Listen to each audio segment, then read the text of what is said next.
वहां जा करके इन तीनों मंत्रों का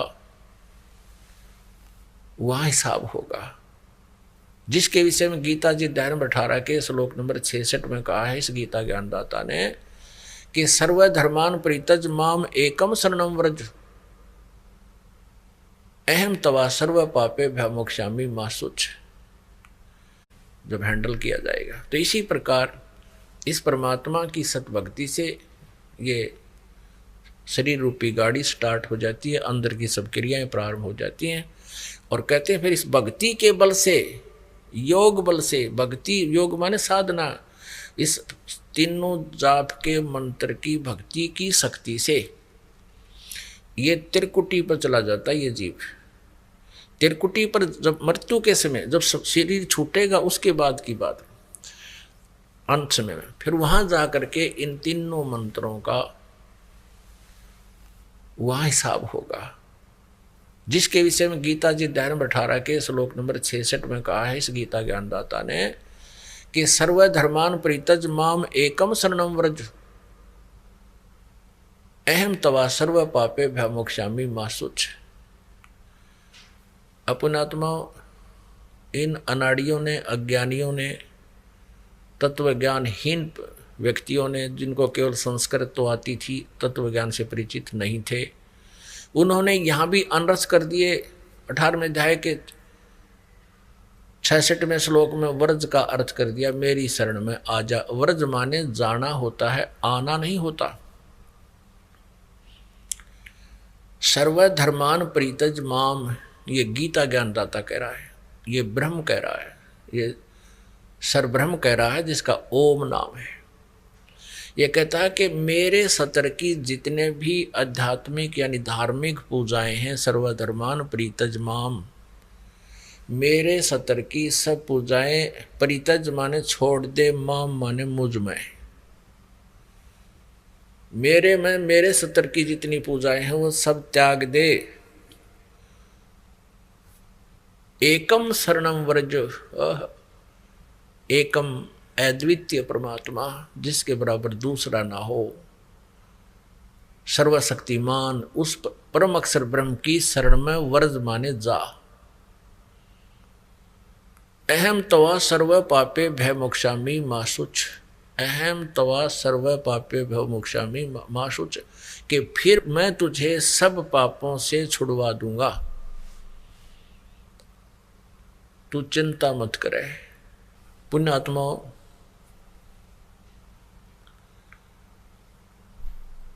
अब जैसे ओम तत् सत इस 3 मंत्र के जाप की कमाई से परमात्मा प्राप्ति होगी। हम ओम नाम है ये ब्रह्म का, हम क्या करते रहे, ओम नाम यानी ब्रह्म साधना करके ब्रह्मलोक को प्राप्त कर लेते हैं। ब्रह्मलोक के अंदर इस काल ने बहुत बड़ा छल किया हुआ है। उस ब्रह्मलोक को डिवाइड किया है 5 हिस्सों में। एक तो महा इंद्र बना दिया, जो अच्छी आत्माएं होती हैं वो अपने पुण्य के आधार पर वहां का राजा बन जाता, कंट्रोलर, मैनेजमेंट करने वाला। और भी अच्छी पुण्य आत्माएं हैं तो उनके लिए उस रेस्टोरेंट को विभाजित कर रखा है, उस स्वर्ग को, स्वर्ग कहो चाहे रेस्टोरेंट कहो, जहाँ प्राणी अपने पुण्यों का, अपनी पूंजी का ही नाश करता है और वहाँ की सुविधाएं प्राप्त कर लेता है।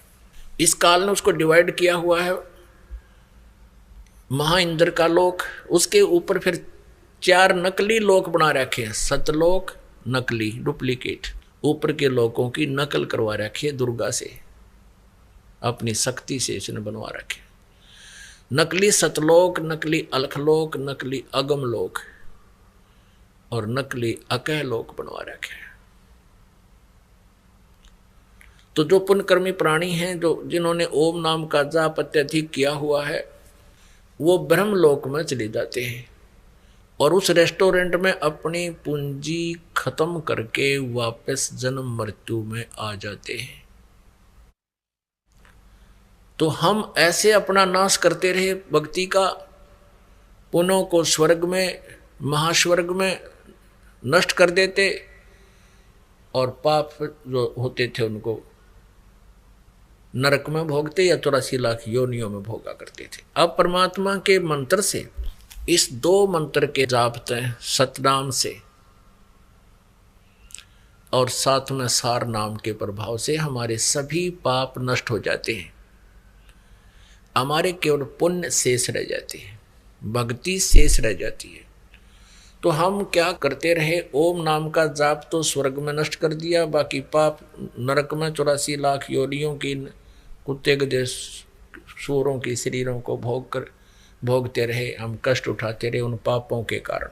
यहाँ 18वें अध्याय के 66वें श्लोक में गीता ज्ञान दाता स्पष्ट कर रहा है कि मेरे सतर की ओम नाम की जो साधनाएं पूजाएं हैं, धार्मिक अनुष्ठान पूजाएं हैं, जो धर्म धार्मिक क्रियाएं हैं, या ये यज्ञ आदि है, 5 यज्ञ है, मेरे सतर की हैं ये, इनको मुझ में छोड़ दे, इनका प्रतिफल मत ले मुझसे, क्योंकि हम स्वर्ग में नष्ट करते थे, महास्वर्ग में वेस्ट करते थे, या संसारिक सुख मांगते थे,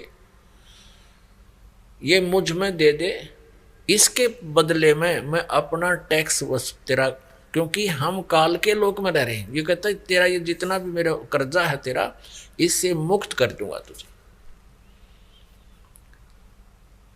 और फिर तू उस सर्वशक्तिमान एकम शरणम व्रज माने जा।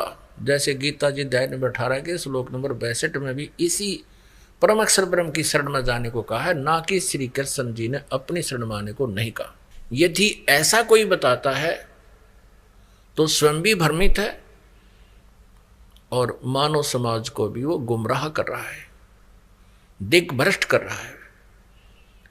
वो अज्ञानी व्यक्ति है, उसके उस अज्ञान को सुनकर जीव अपना जीवन नष्ट कर जाता है। तो यहाँ गीता जी अध्याय नंबर 18 के श्लोक नंबर 66 में कहा कि मेरी सब प्रकार की पूजाओं को मुझ में छोड़कर उस सर्वशक्तिमान शरण की शरण में जा, फिर मैं तुझे यहाँ कुत्ते गधे सुअर नहीं बनाऊंगा, अपनी कैद में नहीं रखूंगा, तुझे बरी कर दूंगा। सीधी सी बात है। अब हम क्या करेंगे, जैसे 8वें अध्याय के 8, 9, 10 में यही स्पष्ट किया है कि जो उस सच्चिदानंद घन ब्रह्म की साधना करता है, परम अक्षर ब्रह्म की पूजा करता है, उस 3 मंत्र के जापता है, अंत समय में वो भी भक्ति के योग बल से, भक्ति की शक्ति से, इस मंत्रों की कमाई से वो त्रिकुटी में पहुंच जाता है। त्रिकुटी में जाकर के वहाँ पूरा अकाउंट होता है, वहाँ इस काल का हेड ऑफिस है, वहाँ परमात्मा उनको पूर्ण गुरु के रूप में होते हैं, और ओम नाम के जाप की कमाई इस काल के एक न्यायाधीश बना रखे है। स्वयं सामने नहीं आता, इसने एक चीफ जस्टिस बना रखा है जिसको धर्मराज बोलते हैं। उसके ऑफिस में जाके परमात्मा इस दास के रूप में अपनी उस सतभक्ति करने वाली आत्मा के साथ जाएगा, और जैसे वकील होते हैं जो कोर्ट में जाकर के अपने क्लाइंट की सारी वो बताते हैं कि ये क्या चाहता है, ये क्या कहना चाहता है, ऐसे परमात्मा गुरु रूप में जाएंगे और कहेंगे ले तू अपने ओम नाम की कमाई रख और कैंसिल कर इसको बरी कर यहाँ से। जैसे कोर्ट ने जुर्माना कर रखा हो और उसको नहीं भरने पर उसको सजा दे देते हैं, तो कहते हैं जुर्माना लो और बरी करो, वो बरी कर देते हैं। तो ये कहता है ऐसे ही सर्वधर्मान परित्यज माम एकम शरणम व्रज, मेरे सतर की सब धार्मिक पूजाओं को मुझ में छोड़कर तो उस सर्वशक्तिमान परम अक्षर ब्रह्म की शरण में व्रज माने जा। फिर अहम तवा सर्व पापे भ्यामोक्षामी, मैं तेरे को जो कर्जा तेरे को जुर्माना किया उससे मैं मोक्ष कर दूंगा। या कुत्ते गधे सूर बना कर तंग करता था, दंड देता था, पाप कर्म भुगवाता था, कहता मैं उससे तुझे बरी कर दूंगा। तो ये है इसका वास्तविक अर्थ 18वें अध्याय के 66वें श्लोक का और 18वें अध्याय के 62वें श्लोक का। अब फिर क्या होगा, जैसे वो जो तत् मंत्र का और सत मंत्र की कमाई, जो ओम और तत् ये 2 अक्षर का मंत्र है। ओम ब्रह्म का है, तत् ये पर ब्रह्म का है, अक्षर पुरुष का है। गीता जी अध्याय नंबर 15 के श्लोक नंबर 16 और 17 में जो 3 प्रभु बताए हैं, 3 पुरुष बताए, तो उसमें जो अक्षर पुरुष है उसका मंत्र है ये तत्। इस तत् मंत्र की जो कमाई गुप्त होगी वो ओम तत्सत ये नहीं। और हरि ओम इसका ला दिया तो बिल्कुल गलत हो गया सारा ही काम। ओम तत्सत भी बोलना गलत है, ऐसा जाप नहीं है। इसकी विधि भी 3 प्रकार से है, त्रिविध समर्था है। तो उस तत् मंत्र की जो कमाई है वो हमने इस अक्षर पुरुष को देनी है, क्योंकि इसके 7 संख ब्रह्मांडों से हमने पार होके जाना है। या सब ने अपनी अपनी जुरिडिक्शन बना रखी है, सीमा बना रखी है, और सब ने अपने टैक्स लगा के काम चलाते हैं। यहाँ सब का यही व्यवस्था है। यहाँ का राजा भी ऐसे ही जनता से टैक्स लेकर ही अपना गुजारा और व्यवस्था सेना वगैरह करता है, और उनके देश से आने जाने का भी कोई व्यवस्था करता है तो वहाँ का भी वो चार्ज लेते हैं। ऐसे ही इस अक्षर पुरुष के 7 संख ब्रह्मांडों से हम पार करके जाएंगे तो वो जो तत्व मंत्र की कमाई इसको दे देंगे। अब वो सत मंत्र रहा, वो जिसको सार नाम भी कहते हैं। इस सार नाम की कमाई से, सत मंत्र की कमाई से हम भंवर गुफा पार करके सतलोक में पहुंच जाएंगे, ब्रह्मा द्वार पार कर जाएंगे, ब्रह्म द्वार में हम पहुंचेंगे और वहां परमात्मा सतपुरुष वो परम अक्षर ब्रह्म प्राप्त होगा, जहां जाने के बाद फिर लौटकर प्राणी कभी वापस नहीं आता, संसार में नहीं आता। अभी तक हमें केवल 10 द्वारों की ही जानकारी दी गई थी। 10वां द्वार अंतिम माना जाता था। ये वेद ज्ञान था, इन 4 वेदों का ज्ञान था। इन 4 वेदों में इनकम्प्लीट नॉलेज है, इनकम्प्लीट स्पिरिचुअल नॉलेज है, अधूरा आध्यात्मिक ज्ञान है। और इन 4 वेदों का ही कोड वर्डों में संक्षिप्त ज्ञान जो है श्रीमद् भगवत गीता में है। तो श्रीमद् भगवत गीता जी अध्याय नंबर 4 के श्लोक नंबर 34 में ऑप्शन छोड़ दिया है कि तू उस तत्व ज्ञान को तत्वदर्शी संतों से समझ, और वही उस परमात्म तत्व की जानकारी देंगे। इससे भी सिद्ध है कि गीता ज्ञान इनकम्प्लीट है, लेकिन गलत नहीं कह सकते, अधूरा है। और ऐसे ही 4 वेदों का सारांश ये है ही। यजुर्वेद अध्याय नंबर 40 के श्लोक नंबर 10 से लेकर 13 में ये वेद ज्ञान दाता वही है जो गीता ज्ञान दे रहा है, ये ब्रह्म है।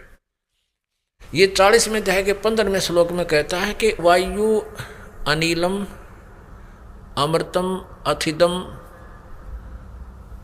भस्मांतम शरीरम ओम कर्तु समर कल्वे समर और कर्तुम समर। और यजुर्वेद 40 में अध्याय के 17वां श्लोक अंतिम श्लोक है यजुर्वेद का, और अंतिम अध्याय है 40वां। उसके लास्ट में निर्णय कर दिया है कि वो परम अक्षर ब्रह्म, वो जो उत्तम पुरुष, वो परमेश्वर तो गुप्त है, वो पूर्ण परमात्मा तो गुप्त है, प्रोक्ष है। और मैं ब्रह्म हूँ, मेरा ओम नाम है, और मैं ब्रह्मलोक में रहता हूँ, व्यापक हूँ। अहम खम ब्रह्म, ओम, ओम मेरा अक्षर है, मेरा मंत्र है, और मैं ब्रह्म उस ब्रह्मलोक रूपी दिव्य आकाश में रहता हूँ। श्री देवी भागवत में 7वें स्कंद में गीता प्रेस गोरखपुर से प्रकाशित 562-63 पृष्ठ पे स्वयं दुर्गा जी कहते हैं, हिमालय जी को ब्रह्म के बारे में जानकारी देते हुए कहते हैं उसका ओम नाम है, और उस ओम नाम के जाप से तू ब्रह्मलोक प्राप्त होगा। अन्य कोई पूजा मत कर, सब साधनाएं छोड़ दे। अपने सतर की देवी जी कहती है मेरी पूजा भी त्याग कर, केवल उस ओम का जाप कर, फिर तू ब्रह्म को प्राप्त होगा। और वो ब्रह्मलोक रूपी दिव्य आकाश में रहता है। वह ब्रह्म ब्रह्मलोक रूपी दिव्य आकाश में स्थित है। ऐसे ही यजुर्वेद अध्याय नंबर 40 के श्लोक नंबर 17 में कहा है मैं तो ब्रह्म हूं, अहम ब्रह्म खम ओम, मेरा ओम नाम है, और मैं उस ब्रह्मलोक रूपी दिव्य आकाश में सचित हूं, अंतरिक्ष में। और वो परमात्मा तो पूर्ण परमात्मा तो प्रोक्ष है, गुप्त है, ये नहीं जानता उसके विषय में। तो इसलिए 40वें अध्याय के 15वें श्लोक में कहा कि ओम कर्तु समर कल्वे समर कर्तुम समर यदि मेरी साधना करनी है तो ओम नाम का जाप काम करते करते सिमरण करना। जैसे श्रीमद् भगवद गीता अध्याय नंबर 8 के श्लोक नंबर 7 में कहा कि अर्जुन तू युद्ध भी कर, मेरा सिमरण भी कर। यानी युद्ध से कठिन काम कोई नहीं हो सकता। और उसमें भी कहता सिमरण करना, भूलना नहीं इसको। तो ऐसे वेद बता रहे हैं, यजुर्वेद 40वें अध्याय का 15वां श्लोक, ओम कर्तु समर किलवे समर और कर्तुम समर। ओम नाम का जाप काम करते करते सिमरण कर, विशेष कसक के साथ सिमरण कर, और मनुष्य जीवन का प्रथम कर्तव्य जान के इसका सिमरण कर, यानी इस कसक से कर।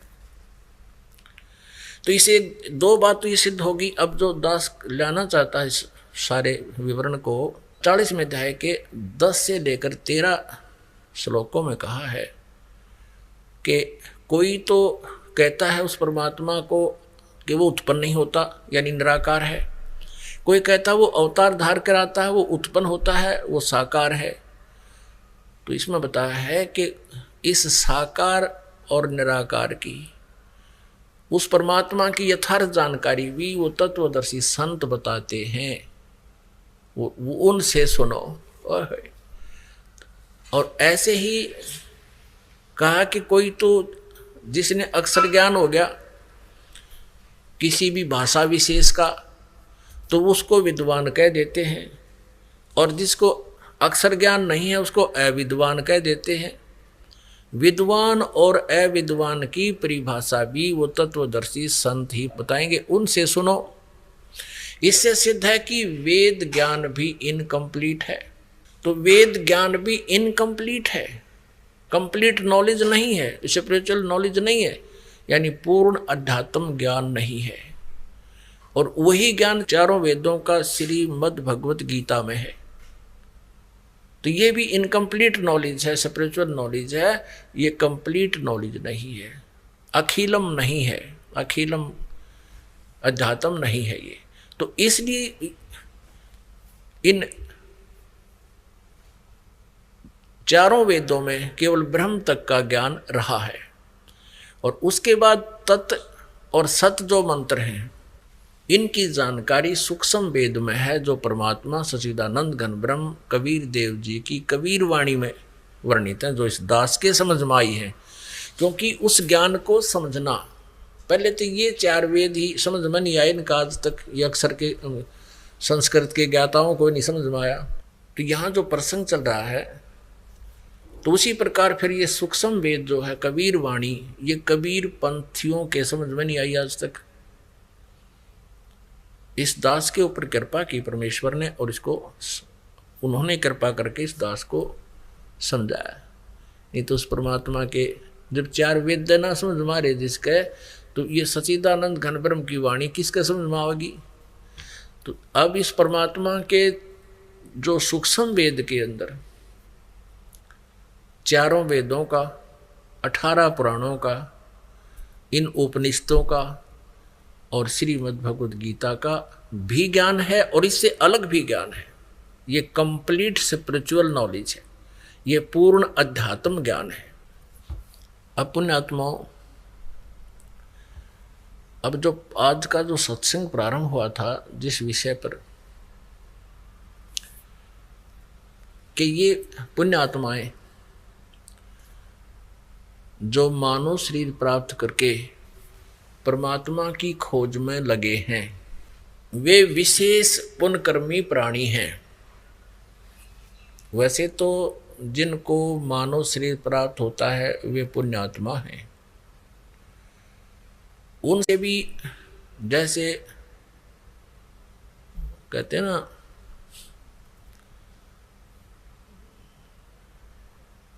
उनसे भी जो श्रेष्ठ हैं, उनसे भी जो अच्छी आत्मा है, विशेष अच्छी आत्माएं हैं, वो हैं जो परमात्मा पाने का प्रयत्न कर रहे हैं, मनुष्य शरीर पाकर। और वो फिर जाते हैं जैसे प्यासा घूमता है पानी की तलाश में, पानी की खोज में, जल की खोज में, और अंत में उसको जल न मिलने से वो प्यास से मर जाता है। ऐसे ही जो प्रभु के प्यासे प्राणी जल स्रोत जानकर, क्योंकि परमात्मा आता है वो संत रूप में आता है, ये पहले से भी आप जी सुनते आए हो। कहते हैं ना जाने किस भेख में भगवान मिल जावे, किस भेष में। मनुष्य शरीर में परमात्मा है और यहाँ भी वो एज इट इज अपने तेज पुंज के शरीर को हल्का करके सरल करके एक यहाँ पर आता है, लीला करता है, अध्यात्म ज्ञान तत्व ज्ञान को बोलता है, समझाता है। तो ये सभी को ये मालूम है आत्मा को कि वो परमात्मा संत रूप में आता है, और जब वो संत रूप में आता है तो वो भगवान उसकी शरण में आने से, उस संत की शरण में आने से उसको विशेष लाभ होता है। और वो परमात्मा यानी पूर्ण ब्रह्म, अब पूर्ण ब्रह्म ऑब्लिक पूर्ण संत सतगुरु। अब परमात्मा हमने मानना छोड़ दिया कि भगवान नहीं होता, वो तो परम संत होता है जो प्रभु जैसे गुण रखता है। वो कैसे हमने ये अज्ञान ग्रहण किया? इन अज्ञानियों की अज्ञान सिद्धांत के आधार से। जैसे 11 उपनिषद हैं, इन 11 के 11 उपनिषद में सबके मत भिन्न भिन्न है, अनुभव अलग है, उनके ज्ञान, उनके जाप करने के मंत्र अलग हैं। तो सभी ने ये कहा कि परमात्मा तो निराकार है, और संत जो परम संत होते हैं वो अपनी साधना से उसकी शक्ति ग्रहण कर लेते हैं और फिर वो लाभ देते हैं। ये इन अज्ञानियों की सोच है। परमात्मा वाला लाभ परमात्मा ही दे सकता है। परमात्मा की भक्ति करके कोई भिखारी थोड़ी सी कोई भीख मांग भी लेता है तो वो कितनों को सुख दे सकता है उस भीख से, जो परमात्मा दे सकता है। तो परमेश्वर स्वयं आते हैं, एक सिंपल मैन की तरह रहते हैं। ये भी स्पष्ट करते हैं ऋग्वेद मंडल नंबर 1 और सूक्त नंबर 31 मंत्र 17 में स्पष्ट किया है कि वो मनुष्यवत अग्नि, वो परमात्मा, हे परमेश्वर आप मनुष्य की तरह आते हो, आपकी लीला में ऐसा लिखा है। आप प्रत्येक युग में पहले भी आए हो और फिर उसी रूप में आइए और हमें दर्शन दीजिए और हमारा अज्ञान हटाइए। हे मनुष्यवत, हे मनुष्य जैसे भगवान है। तो यहाँ क्या बताया है कि ये प्यासी आत्मा कोई मंदिर में जाते हैं, कोई मस्जिद में जाते हैं दुख निवारण या परमात्मा पाने के लिए, धनी बनने के लिए, कोई गुरुद्वारों में जाते हैं, कोई चर्चों में जाते हैं। इसके अतिरिक्त कोई ना कोई अनुष्ठान यज्ञ आदि भी करते रहते हैं। इसके अतिरिक्त कोई पर्वत पर जाते हैं, किसी गुफा में पता लगता है कि वहाँ कोई साधु संत रहते हैं, वहाँ जाते हैं। या कोई तीर्थों पर जाते हैं। तीर्थ क्या है? जहाँ पर कोई संत ऋषि साधक ने अपनी साधनाएं की हैं या कोई विशेष घटनाएं वहाँ घटी हैं, वो यादगारें हैं, तो वहाँ जाते हैं उस परमात्मा के पाने के लिए और संकट निवारण कराने के लिए। और कुछ किसी अन्य अनुष्ठान को भी करते हैं। अब परमात्मा अपनी सच्चिदानंद घनब्रह्म की वाणी में कहते हैं कि पर्वत पर्वत में फिरा, अपनी महिमा आप बताओ परमात्मा, आप आरती आप साजे, आप किंगर आप बाजे, आप ताल जहाँ जनकारा, आप नचे आप देखण हारा। कहे कबीर ऐसी आरती गाऊं, आप मध्य आप समाऊं। अब अपनी महिमा मालिक ने अपने ऊपर ही बोल के सुनानी पड़ी, क्योंकि दूसरे को कोई कह दे तो वो नाराज हो जाता था, सुनता नहीं था। आप ही वो एक अच्छे भक्त की भूमिका करते हैं कि एक दास रूप में भक्त को कैसे रहना चाहिए यदि उसने परमात्मा पाना है, और आप ही एक श्रेष्ठ नागरिक के रूप में लीला करते हैं, और आप ही वो जगत गुरु होते हैं, सतगुरु होते हैं। भगवान तो वो स्वयं है ही है, परमात्मा तो वो है ही है। तो क्या बताते हैं, स्वयं ही अपना भेद देने के लिए कहते हैं कि कहाँ तुम घूम रहे हो, कोई पर्वत पे, कोई पहाड़ों पे, कोई गुफाओं में, कहीं कुछ, कहीं परमात्मा के लिए भटक रहे हो। कहते हैं पर्वत पर्वत में फिरा, कारण अपने राम में, राम जैसे संत मिले हैं, जिन सारे सब काम। सत साहिब जी, इस वीडियो के बनाने का उद्देश्य हमारा किसी को भी नीचा दिखाना व किसी की भावनाओं को ठेस पहुंचाने का नहीं है। इस वीडियो के बनाने का उद्देश्य हमारा सदग्रंथों से परमात्मा की पहचान कराना है। तो आइए देखते हैं जगत गुरु तत्वदर्शी संत रामपाल जी महाराज जी के विचार, उनके द्वारा लिखी गई पुस्तक परिभाषा प्रभु की, पेज नंबर 336 से। अब इस बात को दुनिया के हृदय में कैसे उतारें कि परमात्मा कौन है, क्योंकि यह पूर्ण ज्ञान इतना गुप्त हो चुका है कि इस बात को सुनकर नादान आत्मा तो मजाक समझते हैं, जबकि प्रत्यक्ष प्रमाण है। श्री रामचंद्र भगवान जी ने पूर्ण शक्ति थी तो उसने समुद्र के सामने हाथ जोड़ने की क्या आवश्यकता थी। उठाकर सारी सेना को परली पार कर देता। सेना की भी जरूरत नहीं थी, स्वयं जाकर उसका गला दबा देता या वहीं बैठा भी उसको खत्म कर सकता था और उसकी बुद्धि को भी बदल सकते थे, परंतु ऐसा कुछ भी नहीं हुआ। फिर हम अंत में क्या सुना करते थे, यदि किसी से भावनावश प्रश्न भी करते थे तो वे कहते थे कि श्री रामचंद्र तो लीला कर रहे थे।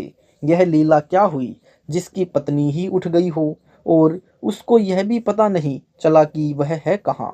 अब हम आपकी यह तो बात मान लेते हैं कि 33 करोड़ देवी देवताओं की बंध छुड़वानी थी, सीता हरण का बहाना बना लिया था, परंतु यहाँ पर लीला की क्या आवश्यकता रह जाती है। जब सीता को उठा लिया था और बहाना बन गया था, पत्नी उठा ली और उन्हें पता भी नहीं। सीता की खोज कैसे होती है, जैसे किसी की गाय खो जाती है। कोई किसी तरफ ढूंढने जाता है, कोई किसी तरफ जाता है, एक को मिल जाए तो पता चलता है कि वहां पर बंधी है। ऐसे हनुमान जी ने सीता की खोज की, फिर कितनी समस्या आई, 12 वर्ष तक युद्ध हुआ, श्री रामचंद्र से रावण भी नहीं मरा। उसके बाद सारी सेना समेत नाग फांस के अंदर भगवान आ जाते हैं। कहते हैं कि उस समय गरुड़ जी से प्रार्थना की और तब गरुड़ जी ने आकर वे नाग खाए और भगवान तथा सेना जिसमें अंगद, लक्ष्मण, हनुमान आदि भी थे, फिर बंधन मुक्त हुए। लक्ष्मण को तीर लग गया, वह भी भगवान से जीवित नहीं हुआ। उसके लिए संजीवनी बूटी की आवश्यकता पड़ी, जिसे हनुमान जी लेकर आया था। श्री राम जी से 12 वर्ष में भी रावण नहीं मरा। विभीषण ने श्री राम को बताया था कि इसकी नाभि में अमृत है तथा वहां पर तीर लगे तो यह मर सकता है। फिर भी श्री राम जी से रावण नहीं मर रहा था, क्योंकि बराबर का योद्धा था। श्री राम से एक भी तीर नहीं लगने दिया। श्री रामचंद्र जी ने पूरी कोशिश कर ली थी, यानी जब ये हार जाते हैं तो परम पिता को याद करते हैं। श्री रामचंद्र जी ने पूर्ण परमेश्वर को याद किया, उसी से गुप्त रूप से आकर रावण के प्राण लिए, क्योंकि परमात्मा आधीनी तथा निर्दोष की मदद करता है। इस प्रकार रावण का वध हुआ। यह कबीर साहिब ही पूर्ण परमात्मा है। Page number 337। यजुर्वेद के 5वें अध्याय के 32वें श्लोक में लिखा है कि वह परमात्मा जो सारी सृष्टि का रचने वाला है और बंधनों का शत्रु अर्थात बंधन काटने वाला अर्थात बंदी छोड़ स्वयं कबीर है, जो सतलोक में रहता है और वही सभी के लिए पूज्य है। और यही गीता जी बताती है। यही स्वयं कबीर साहिब भी कहते हैं कि 16 शंख हमरा तकिया, गगन मंडल के जिंदा, हुक्म हिसाब भी हम चल आए, काटन यम का फंदा। सतगुरु कहते हैं कि यहाँ से 16 शंख कोस की दूरी पर हमारा तकिया अर्थात शाश्वत स्थान यानी सतलोक है। हम वहां से काल के बंधनों को काटने के लिए आए हैं। रहे नल नील जतन कर हार, तब सतगुरु से करी पुकार, जा सत रेखा लिखी अपार, सिंधु पर सिला तिराने वाले। कबीर चार भुजा के भजन में भूली परे सब संत, कबीरा सुमरे तासु को, जाके बुझा अनंत। कबीर समुद्र पाटी लंका गए, सीता को भरतार, ताही अगस्त मुनि पीर गयो, इनमें कौन करतार। कबीर। गिरवर धार्यो कृष्ण जी, द्रोणागिरि हनुमंत, शेष नाग सब सृष्टि सहारी, इनमें कौन भगवंत। कबीर। काटे बंधन विपत्ति में, कठिन कियो संग्राम, चिन्हो रे नर प्राणिया, गरुड़ बड़ो या राम। कबीर। कह कबीर चित चेत हो, शब्द करो निरुवार, श्री राम ही करता कहत हैं, बोली पर्यो संसार। कबीर। जिन राम कृष्ण निरंजन किया, सो तो करता न्यार, अंधा ज्ञान न बूझही, कहे कबीर विचार। द्वापर युग में इंद्रमती को शरण में लेना। द्वापर युग में चंद्र विजय नाम का एक राजा था। उसकी पत्नी इंद्रमती बहुत ही धार्मिक प्रवृत्ति की औरत थी। संत महात्माओं का बहुत आदर किया करती थी। उसने एक गुरुदेव भी बना रखा था। उनके गुरुदेव ने बताया था कि बेटी, साधु संतों की सेवा करनी चाहिए। Page number 338। संतों को भोजन खिलाने से बहुत लाभ होता है। एकादशी का व्रत, मंत्र के जाप आदि साधनाएं जो गुरुदेव ने बताई थी, वह भगवत भक्ति में बहुत दृढ़ता से लगी हुई थी। गुरुदेव ने बताया था कि संतों को भोजन खिलाया करेगी तो तू आगे भी रानी बन जाएगी और तुझे स्वर्ग प्राप्ति होगी। रानी ने सोचा कि प्रतिदिन एक संत को भोजन अवश्य जिमाया करूंगी। उसने यह प्रतिज्ञा मन में ठान ली कि मैं खाना बाद में खाया करूंगी, पहले संत को खिलाया करूंगी। इससे मुझे याद बनी रहेगी, कहीं मुझे भूल न पड़ जाए। रानी प्रतिदिन पहले एक संत को भोजन खिलाती, फिर स्वयं खाती। वर्षों तक ये सिलसिला चलता रहा। एक बार हरिद्वार में कुंभ के मेले का समय आ गया।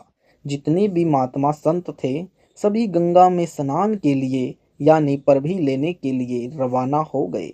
उस समय पैदल चलते थे, कई दिन पहले प्रस्थान कर देते थे। इस कारण से कई दिन रानी को भोजन कराने के लिए कई संत नहीं मिला।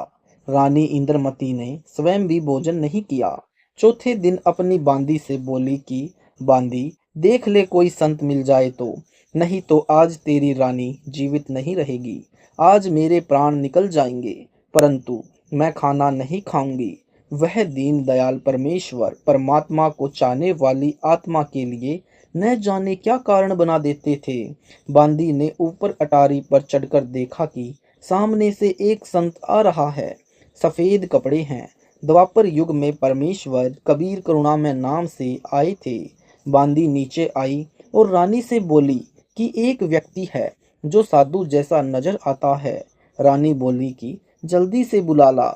बांदी कबीर साहिब के पास गई और प्रार्थना की कि हे साहिब, आपको हमारी रानी ने याद किया है। करुणामय साहिब ने कहा कि रानी मुझे क्यों याद करती है, मेरा कोई रानी का क्या संबंध है। बांदी ने सारी बात बताई।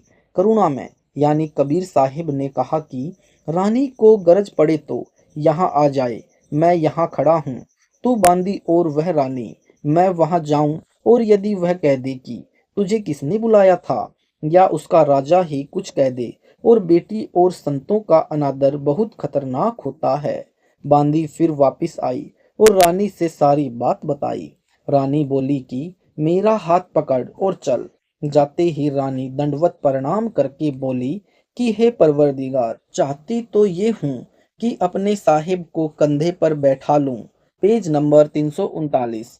करुणामय साहिब बोले कि ठीक है बेटी, मैं यही देखना चाहता था कि तेरे में कोई श्रद्धा भी है या वैसे ही भूखी मर रही है। रानी ने अपने हाथों खाना बनाया। साहिब ने कहा कि मैं खाना नहीं खाता, मेरा शरीर खाना खाने का नहीं है। तो रानी ने कहा कि मैं भी खाना नहीं खाऊंगी। अब साहिब कहने लगे कि ठीक है बेटी, ला खाना खाते हैं, क्योंकि समर्थ उसी को कहते हैं जो जो चाहे सो कर दे। करुणा में साहिब ने खाना खाया।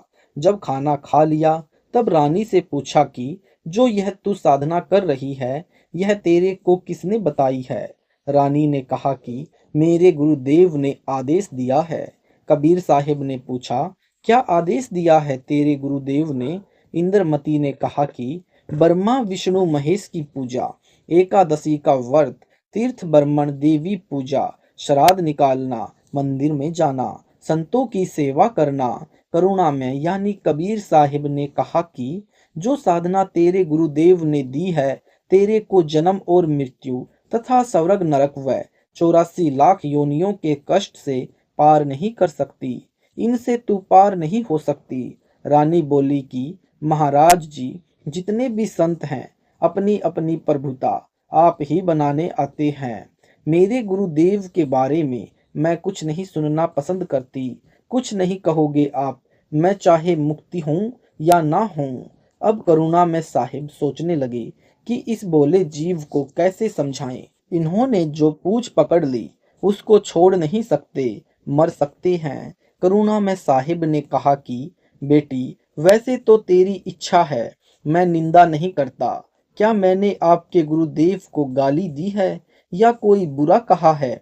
मैं तो भक्ति मार्ग बता रहा हूँ कि यह भक्ति शास्त्र विरुद्ध है, तुझे पार नहीं होने देगी और न ही तेरा कोई आने वाला कर्म दंड कटेगा।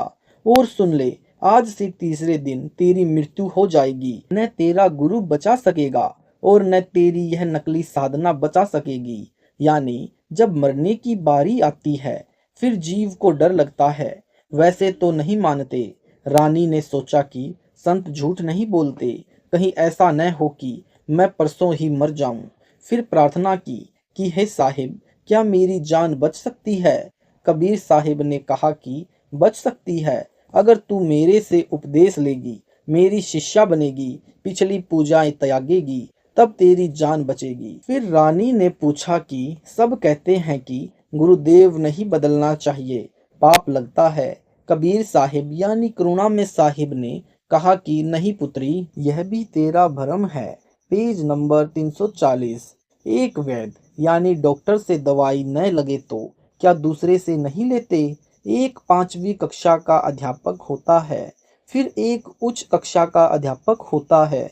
बेटी, अगली कक्षा में जाना होगा। क्या सारी उम्र 5वीं कक्षा में ही लगी रहेगी?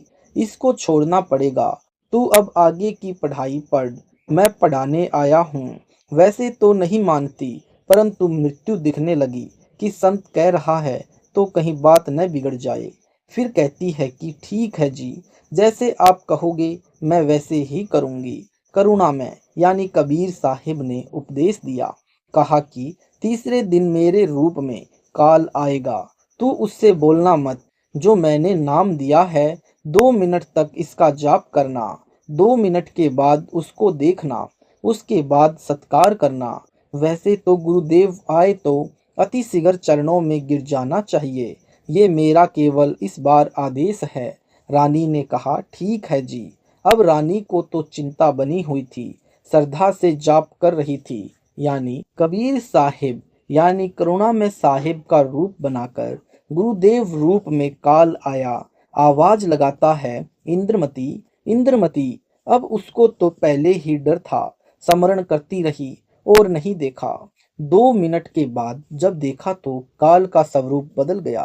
काल का ज्यों का त्यों चेहरा दिखाई दे रहा है, साहिब का स्वरूप नहीं रहा। जब काल ने देखा कि तेरा तो स्वरूप बदल गया, वह जान गया कि इसके पास कोई शक्ति युक्त मंत्र है। यह कहकर चला गया कि तुझे फिर देखूंगा, अब तू बच गई है। रानी खुश हुई, फूली नहीं समाई। अपनी बांदियों से कहा कि मेरी मृत्यु होनी थी, मेरे गुरुदेव ने मुझे बचा लिया। राजा के पास गई, कहा कि आज मेरी मृत्यु थी, मेरे गुरुदेव ने रक्षा कर दी, मुझे लेने के लिए काल आया था।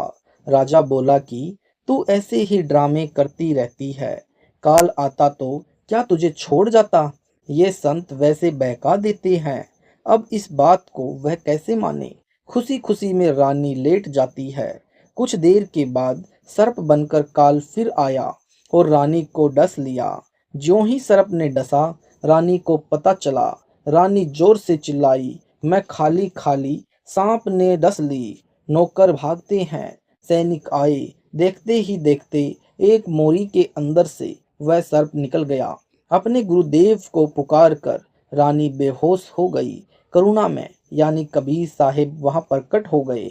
लोगों को दिखाने के लिए मंत्र बोले, यानी वे तो बिना मंत्र भी जीवित कर सकते हैं, किसी मंत्र जंतर की आवश्यकता नहीं। Page number 341। इंद्रमती को जीवित कर दिया। रानी ने बड़ा शुक्र मनाया कि हे बंदी छोड़, यदि आज आपकी शरण में नहीं होती तो मेरी मृत्यु हो जाती। कबीर साहिब उर्फ करुणामय ने कहा कि इंद्रमती, इस काल को मैं तेरे घर में घुसने भी नहीं देता, तेरे पर यह हमला भी नहीं करता, परंतु तुझे विश्वास नहीं होता। तू यह सोचती कि मेरे ऊपर कोई आपत्ति नहीं आनी थी। गुरुजी ने मुझे बहकाकर नाम दे दिया, इसलिए तेरे को थोड़ा सा झटका दिखाया है, नहीं तो बेटी तेरे को विश्वास नहीं होता। धर्मदास यहाँ घना अंधेरा, बिन परिचय जीव जम का चेहरा। कबीर साहिब यानी करुणामय ने कहा कि अब जब मैं चाहूंगा तब तेरी मृत्यु होगी। गरीबदास जी कहते हैं कि गरीब काल डरे करतार से, जय जय जय जगदीश, जोरा जोरी झाड़ती पगरज डारे शीस।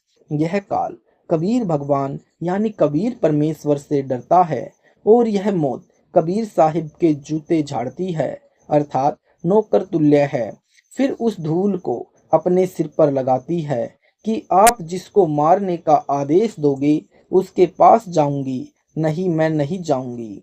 गरीब काल जो पीसे पीसना, जोरा है पनिहार, ये दो असल मजूर हैं मेरे साहिब के दरबार। यह काल जो यहाँ का 21 ब्रह्मांड का भगवान यानी भरम है, जो ब्रह्मा विष्णु महेश का पिता है, ये तो मेरे कबीर साहिब का आटा पीसता है, अर्थात पक्का नौकर है। और जोरा यानी मौत मेरे कबीर साहिब का पानी भरती है, अर्थात एक विशेष नौकरानी है।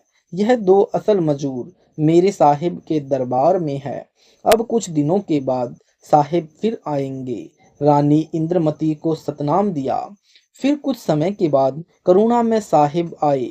फिर उसका दिल देखा कि दृढ़ता से श्रद्धा पूर्वक लगी हुई है, कोई किसी में आस्था तो नहीं रही। फिर सतगुरु ने सार नाम दिया, फिर शब्द की उपलब्धि करवाई।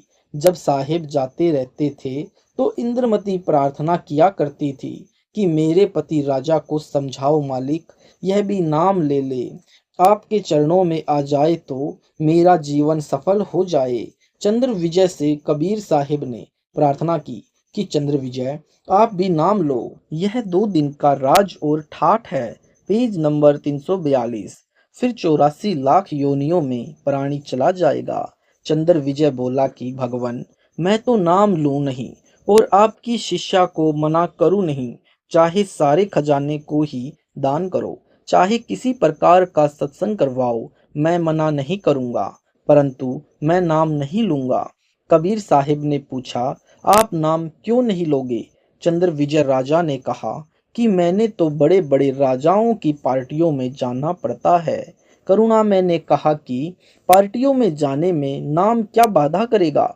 सभा में जाओ, वहां काजू खाओ, दूध पी लो, शरबत पी लो, शराब मत प्रयोग करो। शराब पीना महापाप है, परंतु राजा नहीं मानता है। रानी की प्रार्थना पर करुणामय यानी कबीर साहिब ने राजा को फिर समझाया कि नाम के बिना ये जीवन ऐसे ही व्यर्थ हो जाएगा, आप नाम ले लो। राजा ने फिर कहा कि जी मुझे नाम के लिए मत कहना, आपकी शिष्या को मैं मना नहीं करूंगा, चाहे कितना दान करे, कितना सत्संग करवाए। साहिब ने कहा कि बेटी, इस 2 दिन के सुख को देखकर इसकी बुद्धि भ्रष्ट हो चुकी है। तू प्रभु के चरणों में लगी रह, अपना आत्म कल्याण करवा। यहाँ कोई किसी का पति नहीं, कोई किसी की पत्नी नहीं, 2 दिन का संबंध है, अपना कर्म बना बेटी। जब इंद्रमती 80-90 वर्ष की बुढ़िया हो गई, कहाँ 40 साल की उम्र में मर जाना था। जब शरीर भी हिलने लगा तब साहिब बोले, अब बोल इंद्रमती, क्या चाहती है? चलना चाहती है सतलोक? इंद्रमती ने कहा कि साहिब तैयार हूँ, बिल्कुल तैयार हूँ दाता। कबीर साहिब उर्फ करुणामय ने कहा कि तेरी पोते या पोती में कोई ममता तो नहीं है? रानी ने कहा, बिल्कुल नहीं साहिब, आपने ज्ञान ही ऐसा निर्मल दे दिया, इस गंदे लोक की क्या इच्छा करूं? कबीर साहिब जी ने कहा कि चल बेटी, रानी प्राण त्याग जाती है। साहिब कबीर रानी इंद्रमती की आत्मा को ऊपर ले गए। सतलोक से पहले एक मानसरोवर है। उस मानसरोवर पर जाकर इस आत्मा को स्नान कराना होता है। इस प्राणी को वह साहिब कुछ समय तक रखते हैं। अब पूछते हैं कि अब फिर बता दे कि तेरी कुछ इच्छा हो तो दोबारा जन्म लेना पड़ेगा। यदि मन में इच्छा रह गई तो सतलोक नहीं जा सकती। इंद्रमती ने कहा, साहिब आप तो अंतर्यामी हो, कोई इच्छा नहीं है, आपके चरणों की इच्छा है। लेकिन एक मन में शंका बनी हुई है कि मेरा जो पति था उसने मुझे किसी भी धार्मिक कर्म में कभी मना नहीं किया। Page number 343। नहीं तो आजकल के पति अपनी पत्नियों को बाधा कर देते हैं। यदि वह मुझे मना कर देता तो मैं आपके चरणों में नहीं लग पाती, मेरा कल्याण नहीं होता। उसका इस शुभ कर्म में सहयोग का कुछ लाभ मिलता हो तो कभी उस पर भी दया करना दाता। अब साहिब ने देखा कि यह नादान इसके पीछे फिर लटक गई। साहिब बोले, ठीक है बेटी, अभी तू तो 4 वर्ष यहाँ रह। अब 2 वर्ष के बाद राजा भी मरने लगा, क्योंकि नाम ले नहीं रखा था। यम के दूत आए, राजा चौक में चक्कर खाकर गिर गया। यम के दूत उसकी गर्दन दबा रहे थे। राजा की टट्टी और पेशाब निकल गया। करुणा में यानी कबीर साहिब ने रानी को कहा कि देख तेरे राजा की क्या हालत हो रही है। वहां से साहिब दिखा रहे हैं। तब रानी बोली कि देख लो दाता, यदि उसका भक्ति में सहयोग का कोई फल बनता हो तो दया कर लो। रानी को फिर भी थोड़ी सी ममता बनी थी। साहिब कबीर ने सोचा कि यह फिर काल जाल में फंसेगी। यह सोचकर मानसरोवर से वहां आए जहां राजा चंद्र विजय अपने महल में अचेत पड़ा था। यमदूत उसके प्राण निकाल रहे थे। कबीर साहिब के आते ही यमदूत ऐसे आकाश में उड़ गए जैसे मुर्दे से गिद्ध उड़ जाते हैं। चंद्र विजय होश में आ गया। सामने देखा कि साहिब खड़े हैं। केवल चंद्र विजय को दिखाई दे रहे थे, किसी अन्य को दिखाई नहीं दे रहे। चंद्र विजय चरणों में गिर गया कि मुझे बख्श दो दाता, मेरी जान बचाओ, क्योंकि अब उसने देखा कि तेरी जान जाने वाली है। यानी जब इस जीव की आंख खुलती है कि यह तो बात बिगड़ गई, मुझे बख्श दो दाता, मेरी जान बचा लो मालिक। कबीर साहिब ने कहा, राजा आज भी वही बात है, उस दिन भी वही बात थी, नाम लेना होगा। राजा बोला कि मैं नाम ले लूंगा जी, अभी ले लूंगा नाम। कबीर साहिब ने नाम उपदेश दिया तथा कहा कि अब मैं तुझे 2 वर्ष की आयु दूंगा।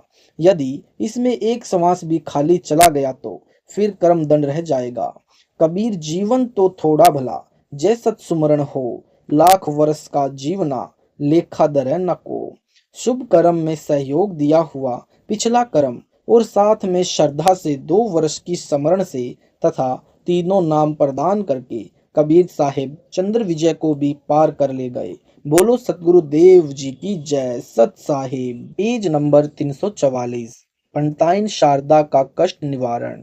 एक शारदा नाम की भक्तमती औरत थी। ब्राह्मण घर में जन्म था। वह बहुत बीमार रहती थी। सब जगह इलाज करवाया। आखिर में वैद्यों ने कह दिया कि आपके ऊपर कोई पाप कर्म का प्रभाव बड़ा हुआ है और जिसके कारण दवाइयां भी विफल हो रही हैं।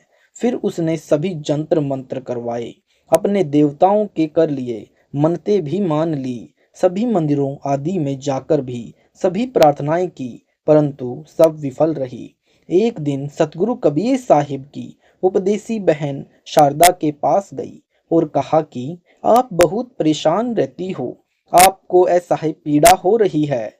मेरी प्रार्थना मानो तो एक बार सतगुरु देव कबीर जी के चरणों में आ जाओ, उपदेश ले लो, आपका कष्ट निवारण हो जाएगा। भक्तमती शारदा ने पूछा कि कौन है कबीर? उपदेशी माई ने बताया कि वही साहिब कबीर, हमारे गुरुदेव जो काशी में रहते हैं। शारदा ने कहा, क्या वह जुलाहा जो सतगुरु की उपदेशी थी? उसने उत्तर दिया कि जी हाँ, वे स्वयं परमेश्वर आए हुए हैं। शारदा कहने लगी कि बहन, हम जाति के ब्राह्मण हैं, वह जाति का जुलाहा है, यह तो कभी संभव नहीं हो सकता। हमारी तो इज्जत उतर जाएगी, मैं नहीं नाम ले सकती। कुछ दिनों के बाद उसको और ज्यादा असह्य पीड़ा हो जाती है, बहुत बुरा हाल हो जाता है। न मर रही है और न ही कोई चैन हो रहा है। उसके बाग उदय हुए। एक और सतगुरु कबीर साहिब की उपदेशी भक्तमती शारदा के घर गई और कहा कि बहन, बुरा न मानो तो एक प्रार्थना करूं, आपका ये दुख ठीक हो जाएगा। भक्तमती शारदा बोली कि बताओ, मुझे जो आप कहोगे वही कर लूंगी, मैं बहुत दुखी हो रही हूँ। वह सेठानी बोली कि मैं बहुत दुखी रहा करती थी, मुझे एक भयंकर बीमारी थी। वेदों ने भी कह दिया था कि कुछ ही दिनों की मेहमान है। जब मैंने अपने गुरुदेव से नाम लिया, उसके बाद मुझे कोई पीड़ा नहीं रही, तुरंत आराम हुआ। घर में भी व्यापार में भी नुकसान होता था, वह भी ठीक हो गया। मानसिक शांति भी प्राप्त हुई तथा वास्तविक रास्ता भगवान की भक्ति का प्राप्त हुआ। आप भी उसी पूज्य गुरुदेव कबीर साहिब के पास जाकर उपदेश ले लो, आपको अवश्य राहत मिलेगी। भक्तमती शारदा फिर कहती है कि मैं ब्राह्मणी और वह जाति का जुलाहा, यह तो असंभव बात है। सेठानी ने कहा कि बहन, वैसे तो आपकी मौज है।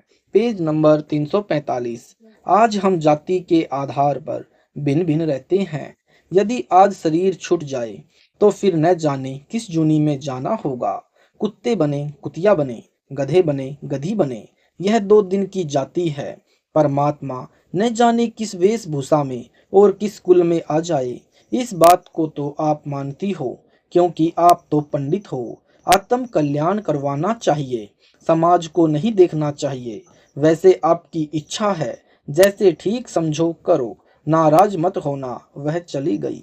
कुछ दिनों के बाद भक्तमती शारदा का रिश्तेदार शारदा के घर आया।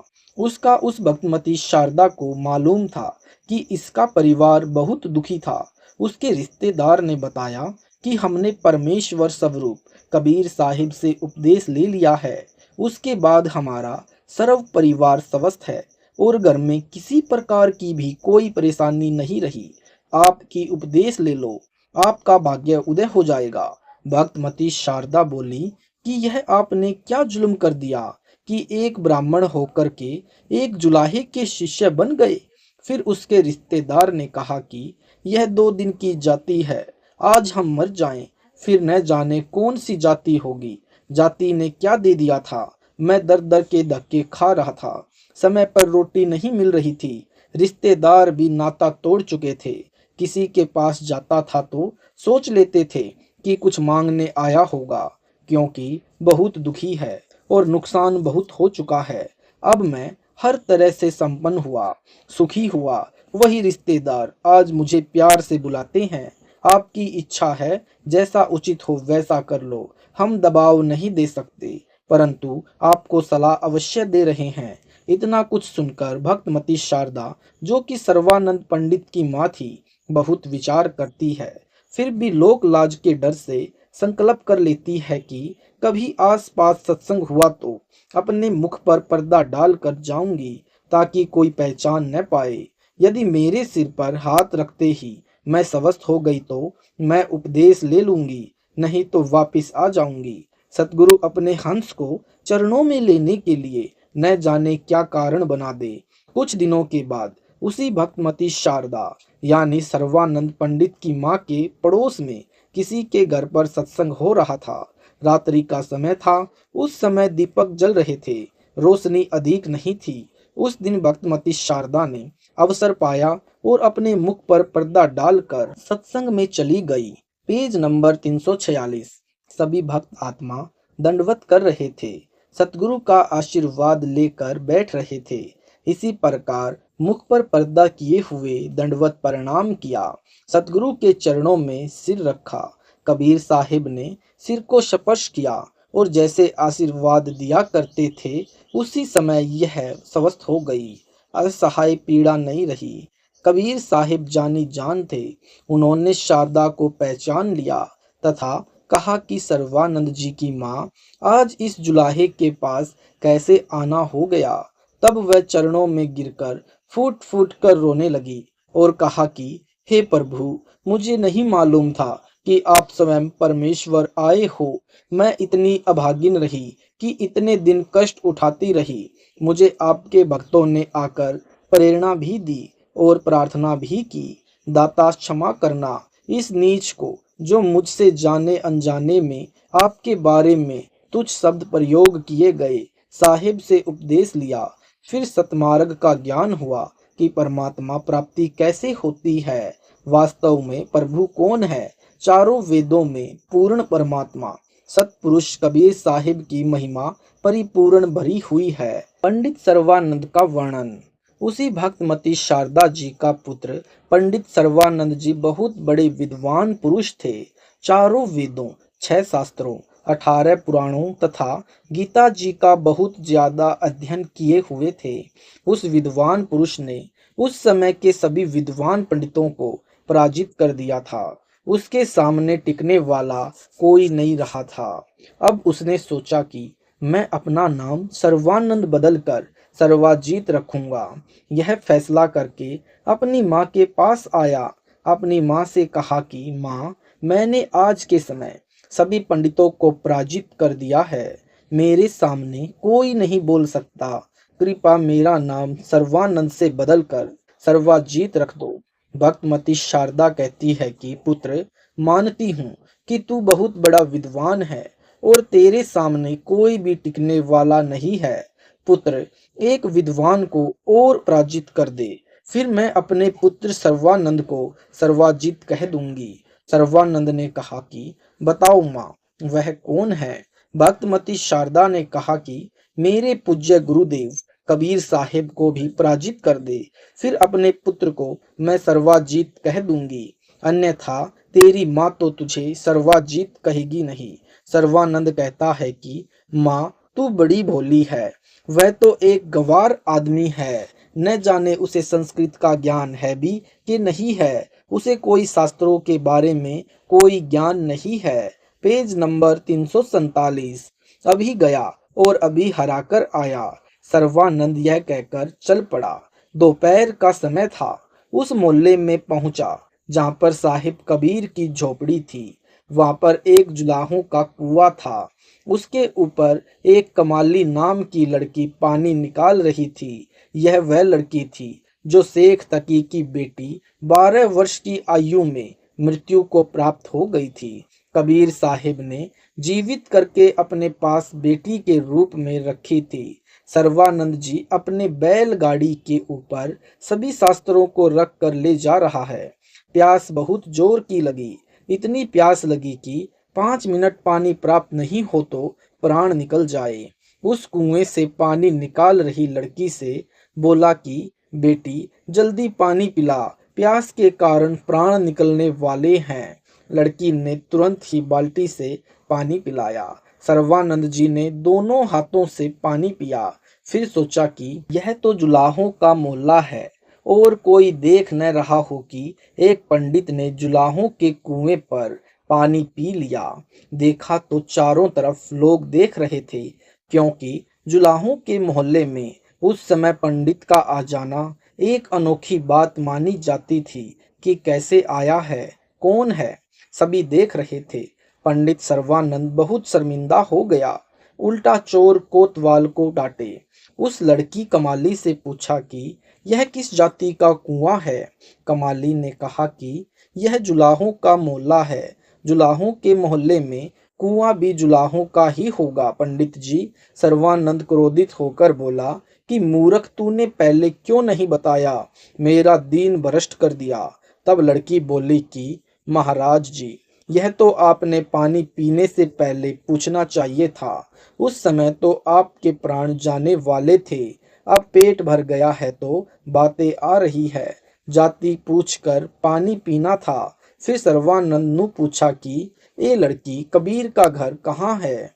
कमाली ने कहा, कबीर का घर शिखर में, जहाँ से ले ली गैल, पाँव न टिक पपील की, पंडित लाद रहा बैल।